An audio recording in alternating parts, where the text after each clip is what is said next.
तो जी हाँ, बिस्मिल्लाहिर्रहमानिर्रहीम। आज थर्ड पार्ट है जो टॉपिक हम डिस्कस कर चुके हैं। इसके ऑलरेडी 2 लेक्चर मैं अपलोड कर चुका हूँ। उन 2 लेक्चर का लिंक आपको नीचे डिस्क्रिप्शन में मिल जाएगा। आज इस लेक्चर का थर्ड पार्ट है।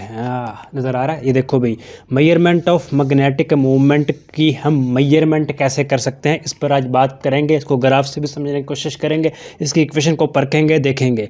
कुछ थ्योरी है, आओ मेरे साथ मिल के रीड करो। मेरे साथ आओ, देखो मैं रीड करता हूँ, आप भी रीड करो। The magnetic property of a substance is due to behaviour of each atom, ion और मालिक्यूल। हर एटम, आयन और मालिक्यूल की वजह से किसी भी सब्सटेंस की मैग्नेटिक प्रॉपर्टी होती है। क्यों? Because these microscopic particle behave like micromagnet, क्योंकि ये नन्हे मुन्ने पार्टिकल नन्हे मुन्ने मैग्नेट की तरह बिहेव करते हैं। माइक्रोस्कोपिक पार्टिकल माइक्रोमैग्नेट की तरह बिहेव करते हैं with the magnetic movement of value mu, और इनके मैग्नेटिक मूवमेंट को हम म्यू एम से रिप्रेजेंट करते हैं। वन सच ए सब्सटेंस, इस तरह के नन्हे मुन्ने सब्सटेंस जो माइक्रोमैग्नेट की तरह बिहेव करें, इनको आप रख दो कहाँ पर? एक्सटर्नल मैग्नेटिक फील्ड में। तो क्या होता है? Then micromagnet tend to arrange themselves parallel to the applied field. तो ये नन्हे मुन्ने जो माइक्रोमैग्नेट हैं, ये खुद को अरेंज करते हैं पैरेलल टू अप्लाइड फील्ड। जो अप्लाइड मैग्नेटिक फील्ड है उसके पैरेलल ये माइक्रोमैग्नेट खुद को अरेंज करते हैं। लेकिन the molecule of a substance have thermal motion, कोई भी सब्सटेंस हो उसके मॉलिक्यूल की थर्मल मोशन लगी रहती है। कौन सी मोशन लगी रहती है? थर्मल मोशन लगी रहती है। So proper alignment is not possible, इसलिए प्रॉपर अलाइनमेंट मुमकिन नहीं होती, क्योंकि मॉलिक्यूल की थर्मल मोशन लगी रहती है। The actual arrangement taken up will depend upon temperature.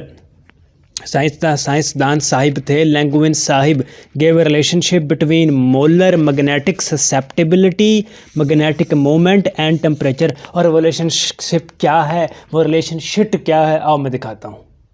तो जनाब ये रिलेशनशिप है जिसपे chi M Z mu square M N A over 3kT एक एक चीज़ को बताया गया। ये वाला एन ए ये क्या है? Avogadro number. ये के क्या है? Boltzmann constant. ये जेड क्या है? जी भी पढ़ेंगे बच्चे ऐसे, proportionality constant which depend upon nature of substance.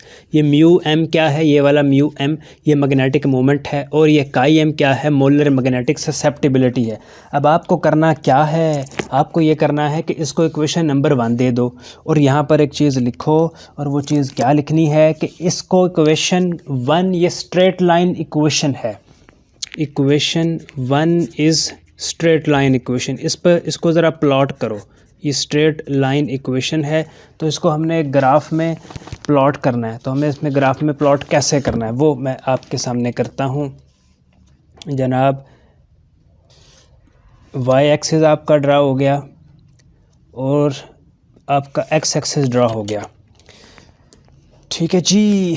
अब एक्स एक्सिस पे आपको टेम्परेचर 1/T ये एक्स एक्सिस पे ड्रा करना है, और वाई एक्सिस पे आपको ये काई एम, जो काई एम है ये वाई एक्सिस पे ड्रा करना है। अब आपको जो स्ट्रेट लाइन मिलेगी उस ग्राफ का कोई, वो स्ट्रेट लाइन ओरिजिन में से गुजरेगी, इसका कोई इंटरसेप्ट नहीं है। तो जो स्ट्रेट लाइन हमको मिलेगी वो ओरिजिन में से गुजरेगी, क्योंकि इंटरसेप्ट कोई नहीं है। फिर इसकी हम स्लोप बना लेंगे। ये बड़ी ही इंपॉर्टेंट बात मैं आपको बताने वाला हूँ कि जो स्लोप है, स्लोप इस स्ट्रेट लाइन की स्लोप है, इस स्ट्रेट लाइन की slope of this straight line वो बराबर है किसके? इस इक्वेशन से देखना, वो बराबर है Z mu M square N A over 3k। ये स्लोप बराबर है, स्लोप किस चीज़ के बराबर है? स्लोप बराबर है Z mu M square N A over 3k।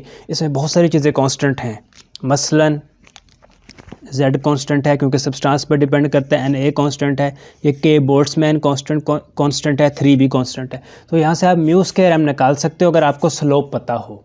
तो यही है। अब इसकी स्लोप फाइंड करने के 2-3 तरीके हैं। इनमें से एक तरीका ये है कि ये एंगल थीटा ले लो, ये एंगल, और ये टैन थीटा ये स्लोप के बराबर होता है। या एक स्लोप का और मैथमेटिकल के तरीके के 2 पॉइंट्स ले लो, वो आप देख लेना, नहीं आते तो मुझे कमेंट में बता देना। तो इस तरह आप इस ग्राफ से म्यू की वैल्यू कैलकुलेट कर पाओगे। तो जी हाँ, ये क्या लिखा हुआ है, relationship of magnetic movement and number of unpaired electron. कुछ फार्मूले हैं जो मैं आपके साथ शेयर करना चाहता हूँ। Magnetic movement due to orbital motion, ये फार्मूला है √L×L+1 Bohr magneton is the unit. और ये L क्या है, L है एजीमुथल क्वांटम नंबर या ऑर्बिटल क्वांटम नंबर। फिर magnetic movement due to spin motion, इसका ये फार्मूला ये है 2 × S√S+1 बोहर मैग्नेटॉन। S क्या है, स्पिन क्वांटम नंबर, और S की वैल्यू क्या होती है 1/2। अगर मान लो आपके पास क्या हो जनाब, आपके पास एक अनपेयर्ड इलेक्ट्रॉन हो, for one unpaired electron unpaired electron, तो याद रखना उसके लिए ये जो S की वैल्यू 1/2 होती है। S की वैल्यू, S क्या है, स्पिन क्वांटम नंबर, इसकी वैल्यू 1/2 होती है। फॉर टू इलेक्ट्रॉन S की वैल्यू क्या हो जाती है, 2/2 हो जाती है। फॉर 3 इलेक्ट्रॉन S की वैल्यू क्या हो जाती है, 3 इलेक्ट्रॉन के लिए 3/2 हो जाती है। तो आप यूँ लिख सकते हो कि फॉर n इलेक्ट्रॉन S की वैल्यू क्या हो जाती है, n/2 हो जाती है। तो S की वैल्यू पुट कर दो जनाब।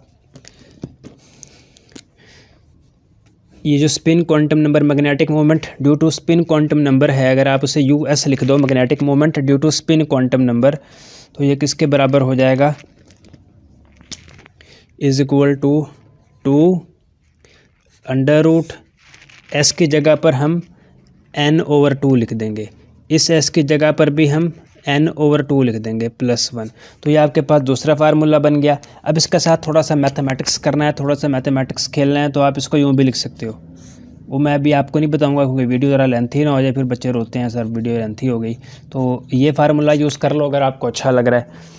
तो ये कुछ चीज़ें थी जो मैं आपके साथ शेयर करना चाहता था, मैं अपने प्यारे प्यारे स्टूडेंट्स को बताना चाहता था। ये चीज़ें आपको कैसे लगीं, आपका फीडबैक मुझे बताएगा। तो ये 3 लेक्चर हैं, बाकी 2 लेक्चर के लिंक आपको डिस्क्रिप्शन में मिल जाएंगे, इसको आप ज़रूर देखना। और अपने क्लास फेलो के व्हाट्सएप फेसबुक ग्रुप में इस वीडियो को घुमा के मारो, उनको बताओ कि हमने मैग्नेटिक प्रॉपर्टीज़ का सत्यानाश कर दिया, मैग्नेटिक प्रॉपर्टीज़ को पढ़ मारा।